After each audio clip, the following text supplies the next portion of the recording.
Hello friends, आज की इस वीडियो में आप सभी का स्वागत है और हम लोग देख रहे हैं क्या रीजनिंग का 5 कदम। इस सेशन में आपको प्रीवियस ईयर क्वेश्चन में कराने जा रहा हूं, जो आपके एएलपी टेक्नीशियन 2018 में पूछा हुआ प्रश्न है। किस तरह का सवाल आता है एग्जाम में, उसको कैसे हम लोग आसानी रूप से बनाएंगे। तो चलिए आज का सबसे पहला प्रश्न की ओर बढ़िए और उससे रिलेटेड आगे आने वाला एग्जाम में किस तरह का प्रश्न आएंगे वो भी देखिएगा। देखिए आज का सबसे पहला प्रश्न, डायरेक्शन कहा, किस तरह का सवाल है और उसको कैसे बनाएंगे। सवाल पढ़िए, उसके बाद टाइम देंगे और आप बना के कमेंट करके बताइएगा कि इसका आंसर क्या होगा। सवाल है, एक आदमी पूर्व की ओर 15 किलोमीटर यात्रा करता है, फिर दाएं मुड़ता है और 20 किलोमीटर चलता है। उसके बाद बाएं मुड़ता है फिर और 30 किलोमीटर यात्रा करता है, फिर वह दाहिनी ओर मुड़ता है और 40 किलोमीटर चलता है। आरंभ बिंदु और गंतव्य यानी कि प्रारंभिक बिंदु के बीच न्यूनतम दूरी ज्ञात करना है। आप बताइए जी इसका आंसर क्या होगा। टाइम आपके पास 30 सेकंड का। क्या होगा इसका आंसर? ऑप्शन ए 50 किलोमीटर, या ऑप्शन बी 75 किलोमीटर, या ऑप्शन सी 100 किलोमीटर, या ऑप्शन डी 80 किलोमीटर। क्या होगा बताइए। इस तरह का सवाल पूछा गया है प्रीवियस ईयर में। आगे आने वाले एग्जाम में भी कुछ इसी तरह का सवाल भी देखने को मिलेगा। ठीक है, डायरेक्शन से। तो घबराइएगा मत, बिल्कुल आसानी रूप से हम लोग समझेंगे। चलिए, समय सीमा क्या होता है? समाप्त होता है। अब देखिए क्या होगा और कैसे बनेगा। क्या रहा कि एक आदमी पूर्व की ओर, पहले तो डायरेक्शन का आप बना लीजिए, ए नॉर्थ, ए साउथ, ए ईस्ट और ए आपका वेस्ट। ठीक है, चलिए। एक आदमी पूर्व की ओर 15 किलोमीटर यात्रा करता है। चलिए जी, 15 किलोमीटर की यात्रा करता है पूर्व की ओर। ठीक है, अब आ गए यहाँ पे। उसके बाद दाएं ओर मुड़ता है। ये क्या हो गया? बाएं। ये क्या हो गया? दाएं। दाएं ओर मुड़कर कितना चला? 20 किलोमीटर चला। 20 किलोमीटर। उसके बाद बाएं मुड़ता है और 30 किलोमीटर चलता है। फिर बाएं मुड़ा, इस तरह का डायरेक्शन है तो बाएं क्या हो जाएगा? किधर? ये दाएं, ये बाएं। बाएं ओर मुड़कर 30 किलोमीटर चला। 30 किलोमीटर चला। ठीक है, अब देखिए अब क्या है। अंत में वह दाहिनी ओर मुड़ा। अंत में क्या हो रहा? दाहिनी ओर मुड़ा। दाहिनी ओर मुड़कर 40 किलोमीटर चला। दाहिनी ओर मुड़कर कितना चला? 40 किलोमीटर। आप बताइए कि आरंभ बिंदु यानी कि इनिशियल पॉइंट यहाँ हो गया और ये फाइनल पॉइंट कहाँ हो गया? यहाँ हो गया। इन दोनों के बीच का न्यूनतम दूरी कितना होगा? ये दोनों के बीच का दूरी पूछ रहा है जी। ये दोनों के बीच का दूरी यानी कि इसको ए मान ले और इसको बी मान ले, तो ए और बी के बीच का न्यूनतम दूरी डिस्टेंस क्या है बताइए, कैसे बनेगा। अब देखिए, इसको हम मान लें कि ए है, ये बी है और ये सी है। ठीक है, ये डी है और ये आपका ई मान लीजिए इसको। ठीक है, ई मान लीजिए, ई मान लेते हैं। तो ए बी सी से अगर आप देखें तो ये क्या बन जाएगा? आपका राइट एंगल। और यहाँ से आपका क्या हो जाएगा? ये 15 है, ये 20 है, तो ये क्या हो जाएगा? आपका 25 हो जाएगा। कैसे हो जाएगा? देखिए, अंडर रूट 15 का स्क्वायर प्लस 20 का स्क्वायर कीजिए तो 225 प्लस 400 625। 625 का वर्गमूल क्या आएगा? 25 आएगा। तो ए से सी के बीच का न्यूनतम दूरी क्या हो गया? 25 आ गया। अब यहाँ चलते हैं सी डी और ई में, यहाँ पे भी कुछ उसी तरह का बन रहा है जी एंगल। तो इसका स्क्वायर प्लस इसका स्क्वायर का अंडर रूट, यानी कि ये हो गया 900 प्लस 1600, तो क्या हो जाएगा? 2500। और 2500 का वर्गमूल क्या कितना होगा? 50 हो जाएगा। होगा कि नहीं? अब इन दोनों के बीच का न्यूनतम दूरी आपको पता हो गया होगा। 25 प्लस 50, 25 प्लस 50 को ऐड कीजिएगा तो न्यूनतम दूरी निकल के आ जाएगा कि नहीं। इनिशियल पॉइंट से फाइनल पॉइंट, यही तो पूछ रहा।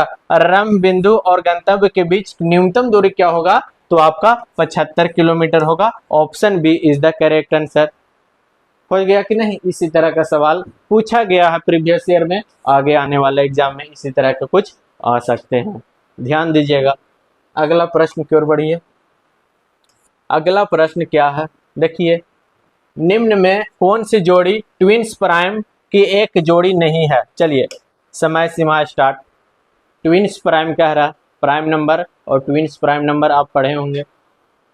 ऑप्शन ए या ऑप्शन बी या ऑप्शन सी या ऑप्शन डी, क्या होगा बताइए।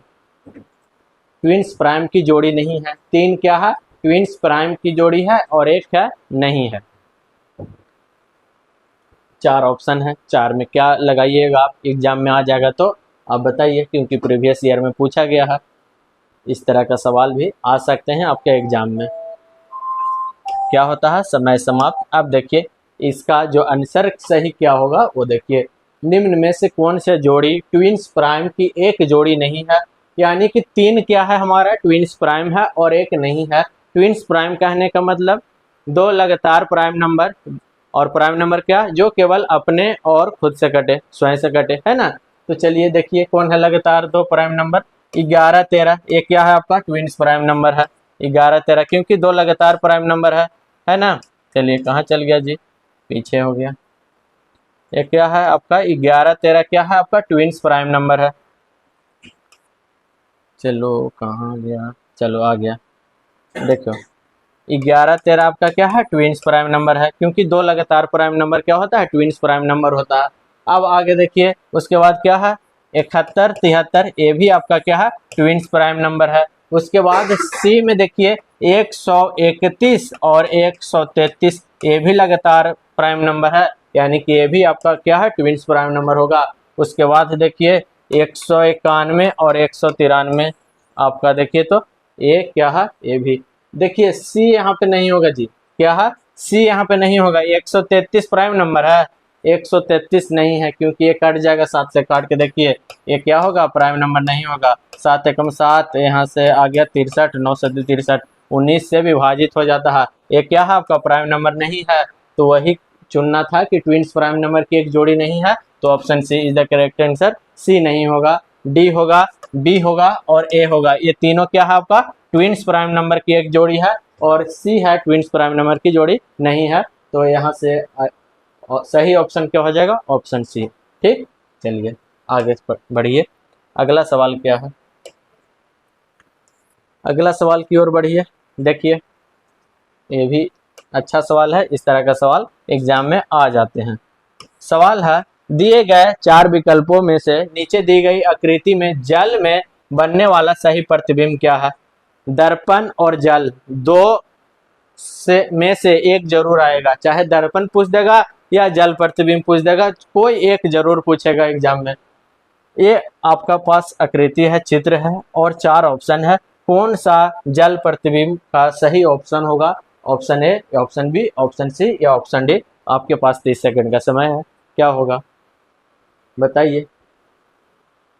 ए होगा या बी होगा या सी होगा या डी होगा, लगाइए।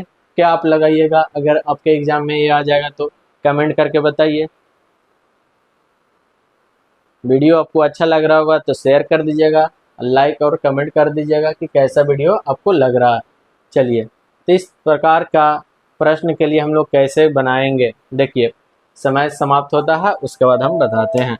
समय क्या हो गया, समाप्त हो गया। अब देखिए जल में बनने वाला प्रतिबिंब, और हम बहुत बार बताए हैं कि जल में बनने वाला प्रतिबिंब क्या होता है, नीचे से ऊपर की ओर चेंज हो जाता है। नीचे वाला भाग क्या हो जाएगा, ऊपर हो जाएगा, और ऊपर वाला भाग क्या हो जाएगा, नीचे हो जाएगा। और दर्पण पूछता है तो दाएं वाला बाएं हो जाता है, बाएं वाला दाएं हो जाता है, यानी कि दाएं बाएं का खेल है क्या दर्पण प्रतिबिंब में, और ऊपर नीचे का खेल है क्या जल प्रतिबिंब में। ये 2 बात आपको याद रखना है। अब देखिए तो जल में कैसे बनेगा, नीचे वाला भाग क्या हो जाएगा, ऊपर चल जाएगा, यानी कि ए जो है आपका सर्कल ऊपर की ओर चल जाएगा, और रंगा हुआ भाग कहाँ हो जाएगा, ऊपर की ओर, और जो खाली वाला भाग है नीचे की ओर हो जाएगा, इस तरह से। अब यहाँ से ऑप्शन से यहाँ से भी छाट सकते हैं, देखिए ये छट जाएगा, ऑप्शन ए छट जाएगा और बी सी और डी रहेगा अभी। देखिए उसके बाद अब देखिए ये जो क्रॉस का चिन्ह है, क्रॉस का चिन्ह यहाँ पे रहेगा, ये रहेगा। उसके बाद देखिए इसको इस तरह का बनेगा, ये जब पलटेगा तो किस तरह का बनेगा, इस तरह का बनेगा।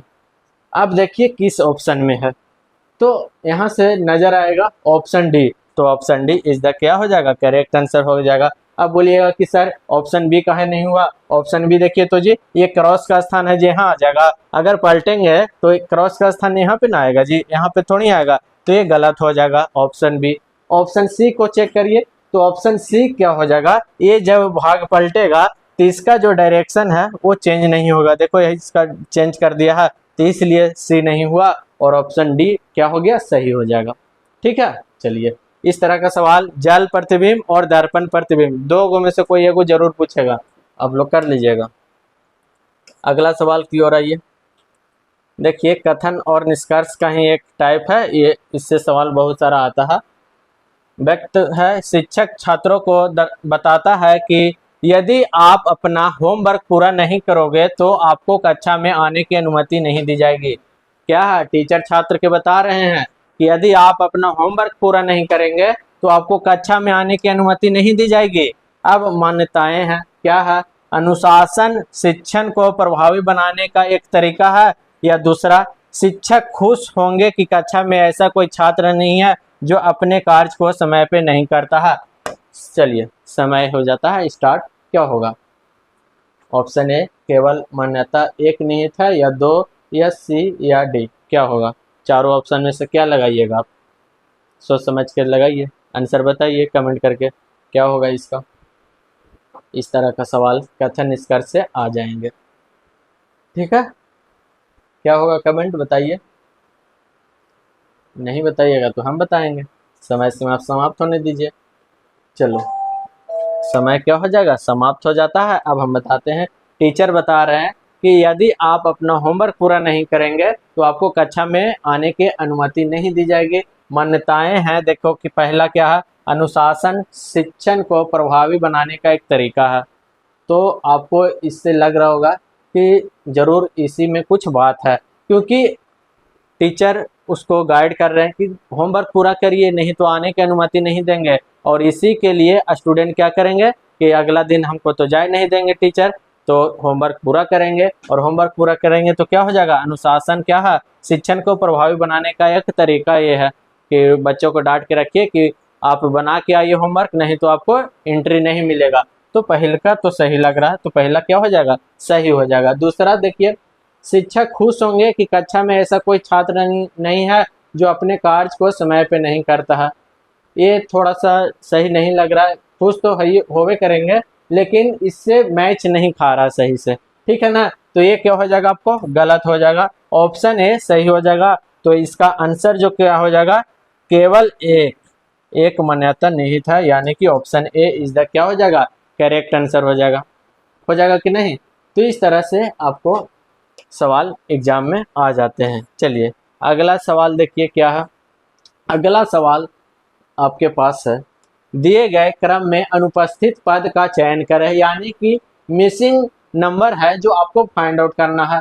पहला क्या है, E1, उसके बाद आपका H2, उसके बाद क्या है K6, उसके बाद क्या है N24। अगला नंबर क्या होगा, अगला नंबर बताना है जी।